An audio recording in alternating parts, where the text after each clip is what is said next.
कहते हैं नबी पाक सल्लल्लाहु अलैहि वसल्लम के पास एक शख्स आया, उसने कहा यार सुनना, मैंने कलमा पढ़ना है पर चार चीजें हैं जो मुझसे छूटती नहीं और आप उनको हराम कहते हैं, तो हुजूर आप हुक्म करें क्या करूं? फरमाया चल तू बोल वो क्या है। कहने लगा जी मैं शराब का भी आदी हूँ, माअज़ल्लाह मैं शराब का आदी हूँ, मुझसे छूटती नहीं। और फिर कहने लगे मैं चोरी का भी आदी हूँ, जाती नहीं। और तीसरी बात ये कि मैं माअज़ल्लाह सुम्मा माअज़ल्लाह जिना का भी आदी हूँ। और चौथी मेरे अंदर बीमारियां कि मैं झूठ बहुत बोलता हूं।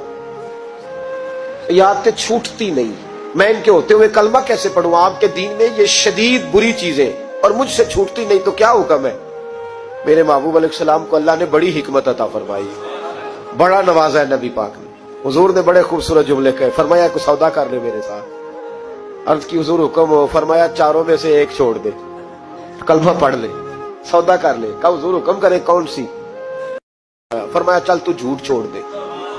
क्या छोड़ दे? अल्लाहु अकबर। फरमाया झूठ छोड़ दे। अर्ज की बाकी? फरमाया बाकी अल्लाह फजल करने वाला है, तू झूठ छोड़ दे। अब लोग कहते हैं कि हम हैरान थे कि इतनी गंदी चीजें, शराब भी, जिना भी, चोरी भी, और हुजूर ने सिर्फ झूठ छुड़वाया है। वो सरदार कहता है मैं घर गया, शराब की बोतल पे हाथ डालने लगा, दिल में ख्याल आया शराब पी के सहाबा के मजमे में जाऊंगा, तो अगर किसी सहाबी ने पूछा कि तूने शराब पी है, झूठ बोलूंगा तो नबी पाक के वादे का क्या बनेगा, और सच बोलूंगा तो उस महफिल नूर में बैठूंगा कैसे शराब पी के? कहते दो तीन दफा हाथ बढ़ाया पर मजा नहीं आया, मैंने पटखी दीवार के साथ बोतल, मैंने कहा ये तो गई, ये नहीं पीऊंगा आज के बाद।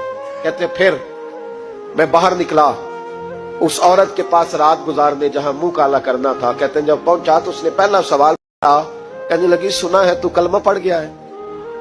कहते बस वजूद चकनाचूर हो गया। कहते बिजलियां दौड़ गई। मैंने कहा अगर झूठ बोलूं तो हुजूर के वादे का क्या बनेगा? महबूब ने कहा झूठ नहीं बोलना, अगर सच बोलूं तो फिर इसके करीब कैसे जाऊं? कहते वहां से भी लौट आया। अब मेरी जिना की आदत भी गई। अगली शाम हुई तो सामने माल पड़ा था एक आदमी का, वो आदमी काफिल था, उस पे हाथ डालने लगा तो दिल में ख्याल आया ये सवेरे तफ्तीश भी करेगा, अगर पूछता पूछता मुझ तक आ गया कि तूने तो नहीं चोरी की, तो झूठ तो मैं बोल ही नहीं सकता, हुजूर से वादा किया है, और सच बोलूंगा तो मेरी आबरू क्या बचेगी? कहते शाम एक दिन में गया, अगले दिन की शाम हुई तो सिर्फ सच की आदत अपनाई, मेरा जिना भी गया, मेरी चोरी भी गई, मेरी शराब कबाब भी गए। कहते तीसरे जाके दरवाजा रसूल पे बैठा, सहाबा बाकी अपना काम करते रहे, मैं सिर्फ मुस्तफा का चेहरा तकता रहा, मैं बस चेहरा तकता रहा। देर हो गई तो एक सहाबी कहने लगे क्या देख रहे हो? तो मैंने कहा इस रसूल का कमाल देख रहा हूं, इस महबूब का कमाल देख रहा हूं। एक झूठ छुड़वाया है तो रब करीम ने मुझे सारे तकवे अता फरमा दी।